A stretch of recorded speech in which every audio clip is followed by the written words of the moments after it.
And world-famous stretch of waterway in this part of North Wales that can terrify grown men. I'll be getting familiar with cruising etiquette all narrowboat travellers need to know. I'll meet some beautiful redheads and a real cool guy.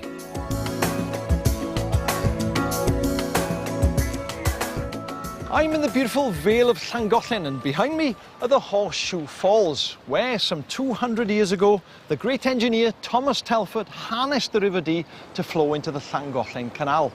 In those days the longboats would have carried lime and coal from local mines, but today the canal, all 46 miles of it, is one of the most popular in the country with holidaymakers and wildlife enthusiasts. Our canal journey takes us through this beautiful part of North Wales, from some stunning sights in Llangollen and Whitchurch, on down to the low-lying peat bogs of Whixall Moss and the border town of Whitchurch. Here we go. Oh, she's lovely. We're home for the next few days. Smart. No rushing, just a leisurely 4 miles an hour on Merlin, our 50-foot narrowboat. Oh, first time.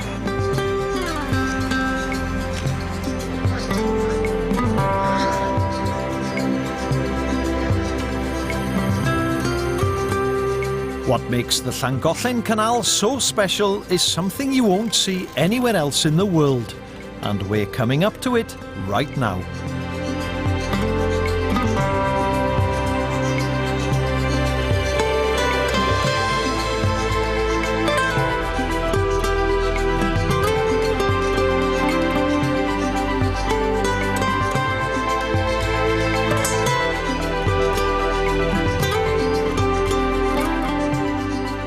Pontcysyllte Aqueduct. Regarded as the world's most amazing canal engineering masterpiece, it was built by Thomas Telford and is 200 years old this year.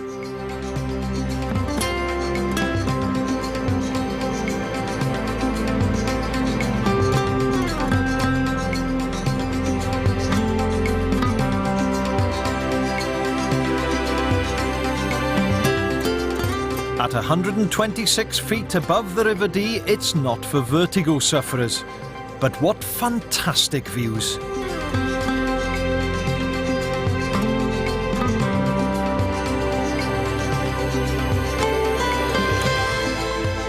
It's over 1,000 feet long, and, if you've got the head for it, a very pleasant walk.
Uh-oh, you see what's ahead of us?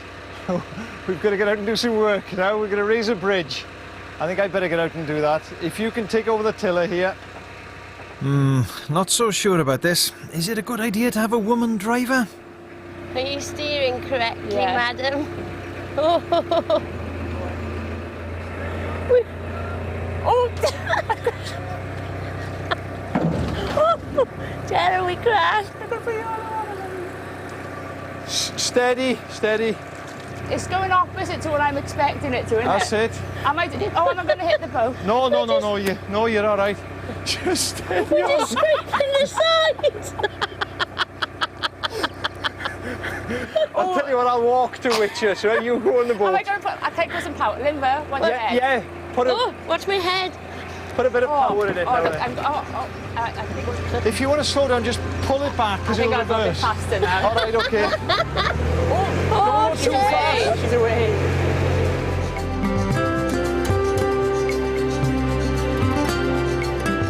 No more locks or lift bridges for miles now, and nothing for us to crash into. So we can all just relax and enjoy a little gentle cruising.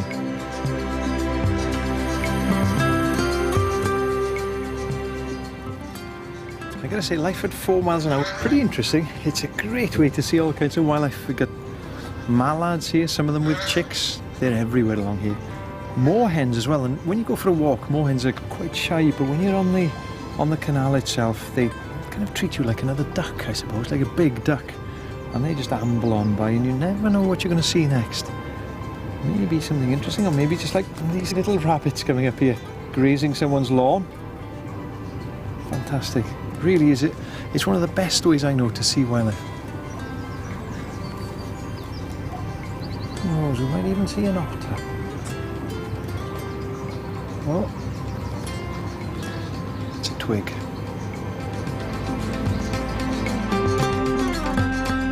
Before we leave this part of the Llangollen Canal, there's someone I'd like you to meet. She's Sue Knapp, and she's got Stanley, a large four-legged friend with her. In the early days, Sue, I suppose all the narrowboats would have been pulled by horses, would they? Yes, they would. And they weren't all such heavy horses as Stanley either. They would use mules and smaller horses, and sometimes anything they got that had 4 legs. But it's pretty heavy work, I'd have thought, isn't it? The only weight is in getting the boat moving forwards. Once the boat is moving, there's hardly any weight in it at all, and the horse could walk like this virtually all day.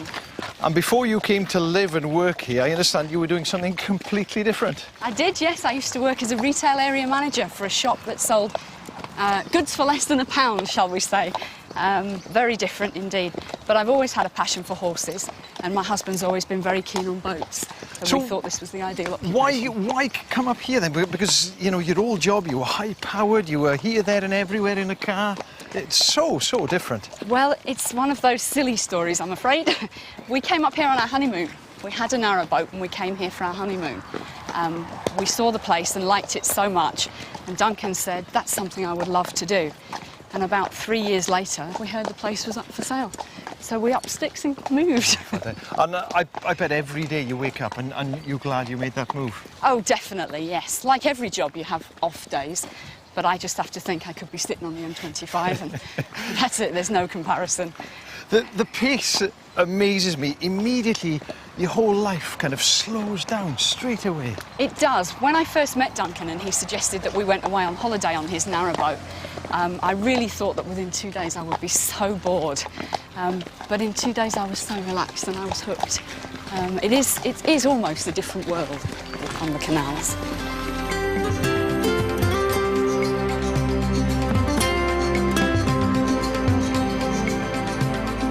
They're big on aqueducts in this part of Wales, and here's another stunning Telford masterpiece.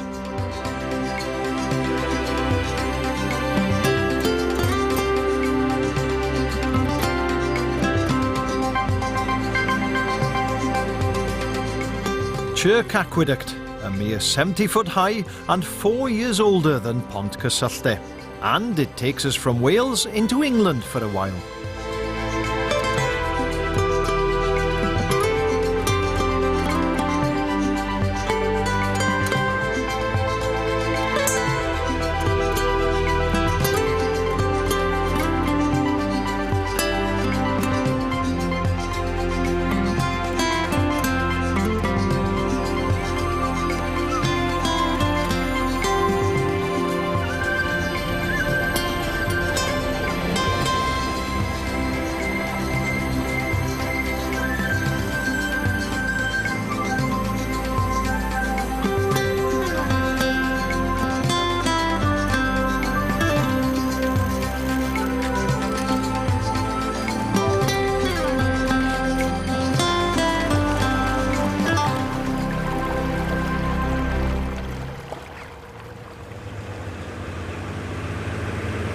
Now, cruising along the canal is not as simple as you might think it is, because there's an etiquette that you have to follow. For a start, you have to stay to the right, not to the left like on the roads here, but to the right. And then when you're passing boats, whether they be moving or moored like on this side, you have to cut back your speed. And you're also meant to say hello to everyone and be very cheerful and happy. Hello! A little bit like that. And you're not meant to crash into anyone either. That's the important thing. That's why Cheryl is not steering at the moment. Do what I'm good at or not. But I'll tell you one thing about this area, it's fantastic. Some of the fields just next to the canal are wonderful. Not just cornfields and agricultural fields, but they've left a lot of these areas just wet and wild. Fields full of poppies, fields full of ragged robin, wet fields. And I bet you earlier in the year there would have been lapwing nesting there and curlew nesting there. Something that we see very, very little of back over the border in Wales. It's a beautiful area, it really is. Lovely area. Oh, and the boat, bit of etiquette, get over onto the right, y'all. And the odd thing about this is that if you want to go right, you pull this way, to the left. If you want to go left, you push it that way, to the right. And it's a bit like an oil tank in that you push it that way and 5 minutes later, it'll move that way. It doesn't go very fast. It wants a bigger engine. Come on! But no, on the canals, you take time. 4 miles an hour is quite fast enough, thank you.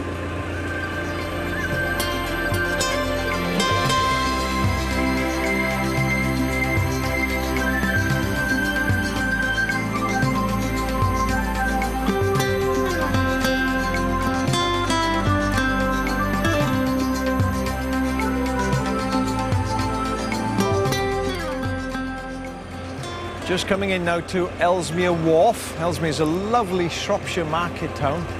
And I'm going to park up the boat and walk over to the mere from which Ellesmere takes its name and meet Shan, the ranger there.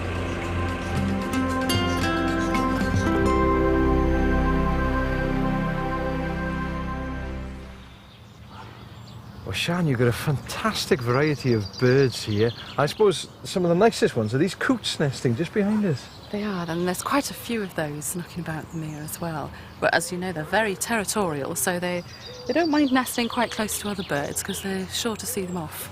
And you've got one here with, what, 4 or 5 youngsters on there? There's 6 under there. 6 youngsters, at least there was yesterday. I don't know if we can quite see them all this morning. Little balls of fluff on there with these reddy yellow heads. Yeah, that look like they've been burnt on the top. They're lovely looking things. How many pairs have you got on a lake this size then? Well, just in this corner, we know that there's 3 or 4 groups heading away in the reeds over there, and there's some out here over by the water lilies. And they build these fantastic little nests, don't they? Either on the reeds or on a branch going out or whatever it is. That's it. They usually attach them to something, and obviously this is to make sure that they don't just float away.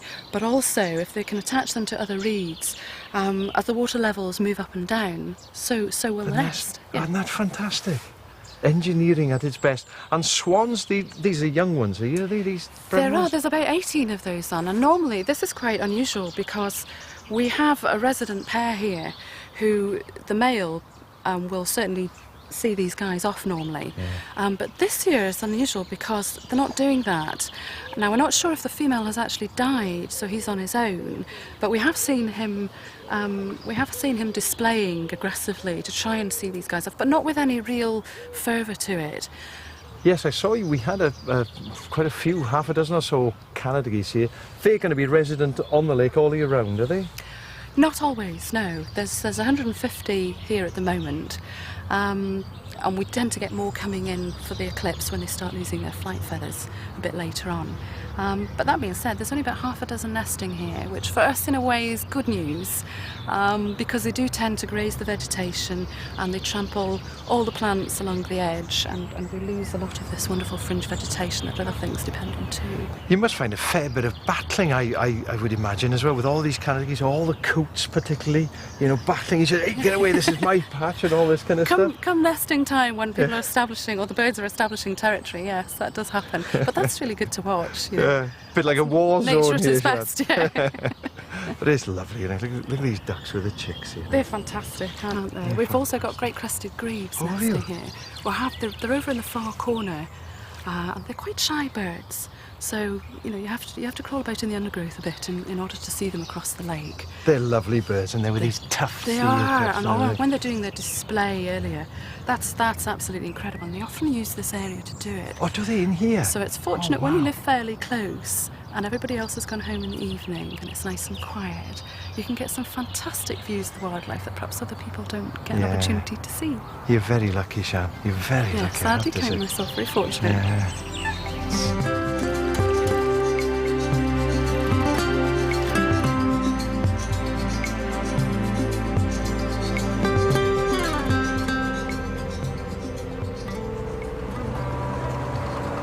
Last thing you expect on a canal really is a traffic jam, but it's so busy this week. It's incredibly busy. Look at all these boats, they've all moored up to have a pint in the pub there. And we're behind 3 or 4 boats at the moment. So we're going nowhere fast. And by the looks of it, neither is he.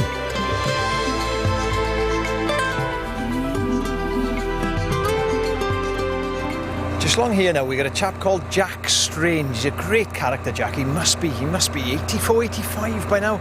And he's worked on the canal all of his life, so he'll have a few tales to tell. I'm just going to go and pick him up. So you worked on the canals as a blacksmith then, Jack? Yes. I worked on for 48 years. 48 years? Oh, some war service like, which is unfortunate. Doing what exactly then? Making lock gates mostly, and lifter bridges. So the ones that are on here now, they're all still mainly yours, are they? Well, some of them have been replaced.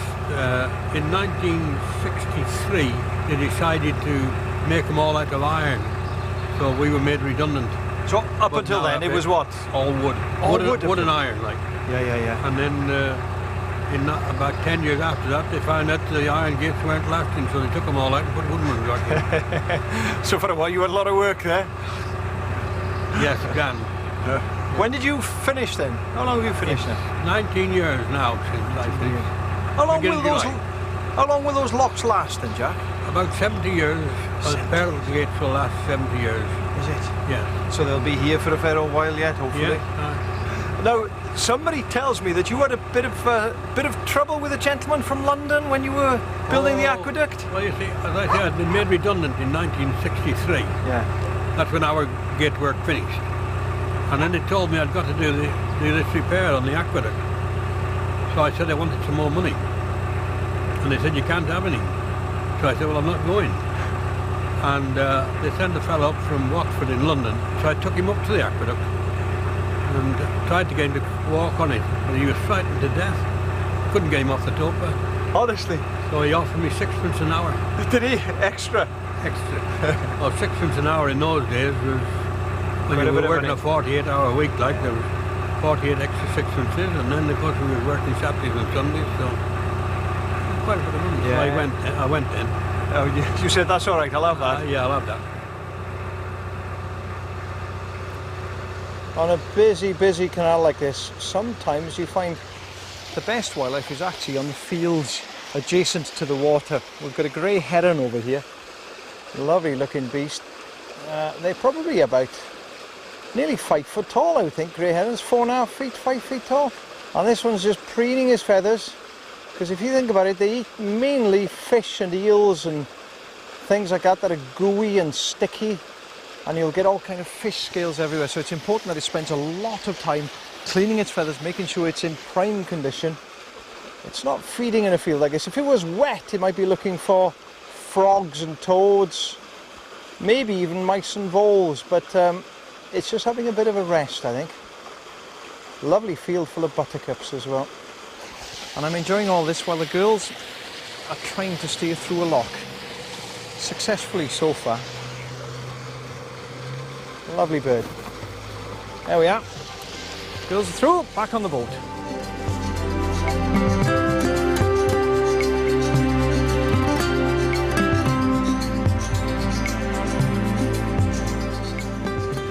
We're now entering one of the weirdest parts of Wales. It's as if a little bit of Norfolk has been picked up and dumped on the England-Wales border.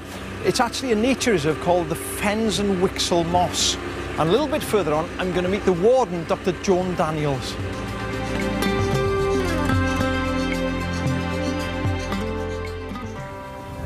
Joan, the mosses are just A fantastic place, and somewhere that I'd never expected to find on the Welsh borders. I know, it's a huge wilderness, Britain's third largest raised bog.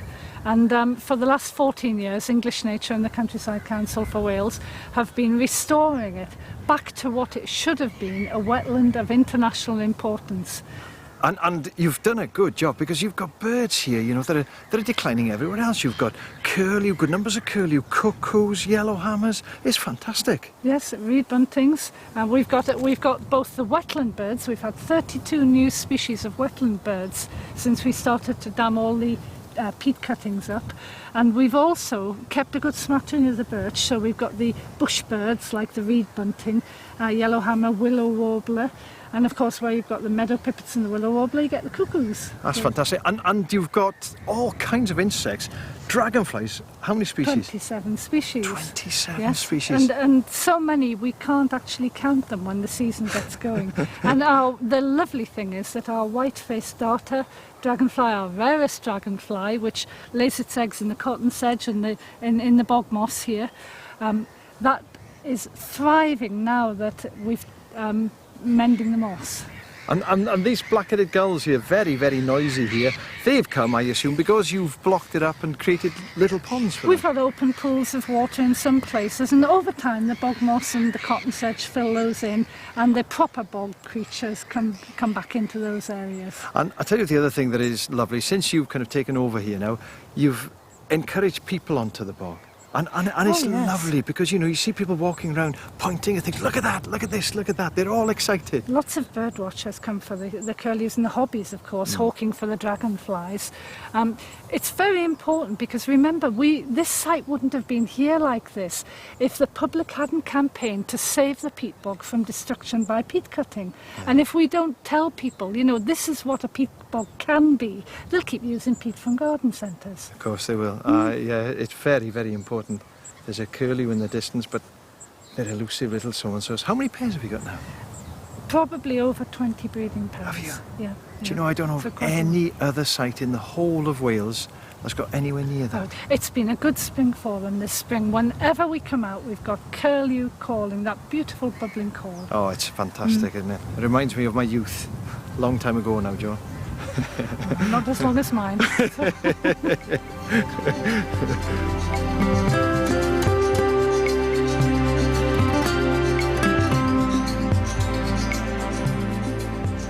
What's coming up here now on the left?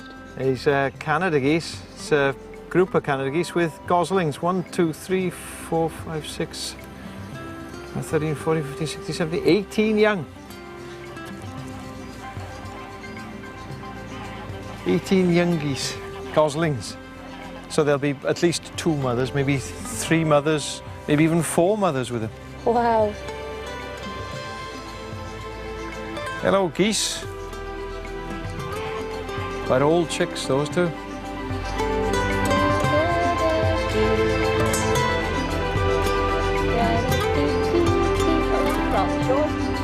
Hello.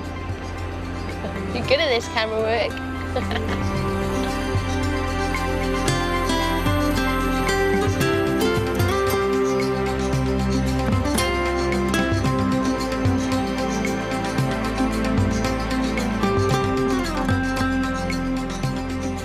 You know, once you've got used to travelling at 4 miles an hour, canal journeys are so relaxing. I have to say, I've really enjoyed my first trip, and I'm very reluctant to leave our boat.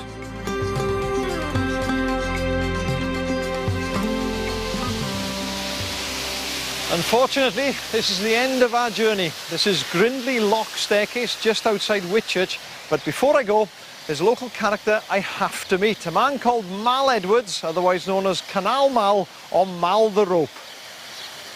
Nice to meet you, Mal. How you doing? Hey, it's a busy day here for you. It is, yeah. Lots of boats everywhere, lots of boats, yeah. Busy canal. And as well as being a lock keeper, you understand that you're also a rope maker, aren't you? Oh yeah, I make a bit of rope. I do make my own rope, yes. Can we go and have a look at some of your work? Yeah, sure. Brilliant, good man. So this is the rope work over here then, Mal? Well, this is where it's done. And these are what? These are like bumpers, are they, for the boats? They're what they call rope fenders. That fits on the bows of the boat. That fits on the stern, which Right. is the back of the, The boat. back of the boat, yeah. And that one. Usually that one and that one on top of it. Yeah. They're strong things too, aren't they? Oh, God, yes. How long will it take you to make one of those? About 4 hours. But then I've got the making of the rope on top of it, which is probably another half an hour to make enough rope to knit the fender with. And this is how they would all begin, is it like that? Yeah, that's just how an old bit of that one began. ship's rope. Yeah. And it would end up looking like that. Mm-hmm. They're tough things too, I suppose. They have to Oh, be, they don't have to be when you think they're stopping 20 ton. Yeah. 25 ton. And heavy too. Yes. Heavy old things. So this is your boat here. You've got the workshop on the front bit. Under the canvases, yes. Right. And then you live in this back bit here. Yes. I'll tell you what. You haven't got much room in there, have you, really? No, it's 8 by about 6'10" wide, where everything's compact. You've got your double bed that folds across, your little table, and your cooking range. So they all come out of there, do they? The Yeah, bed? go crossways, cross the cabin. I tell you, it's incredible. I suppose in the olden days they'd have had a whole family in there, would Oh they? yeah, 7 or 8 kids. That's incredible. And Unbelievable. They used to stuff them in the drawers and all sorts to sleep. I like this. Look at you. You've got what would be plates, horse brasses. They're all traditional, Copper those kettles. decoration. That's what they would have had on the old canal boats in the olden days. Yeah. How did you get into this? Is it part of your history? My granddad was lockkeeper across the way. In this canal cottage here? Yes, that's the one there, yeah. My dad was born there. My granddad took the Queen's shilling in the First World War, and because he got killed. And then his wife died for a broken heart, and that left 8 orphans. I tell you what, Mal, you've done everything. You've had a very, very interesting life. A little bit of everything. Oh, yeah. But you're happy now doing what you do. I love it. I love my work, yeah. Good man. Lockkeeping, I love it, yeah.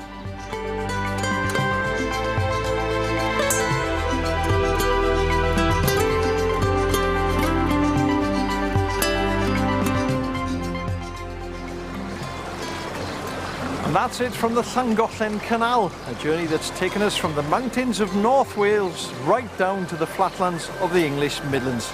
Don't forget to join us again next week. Until then, take care.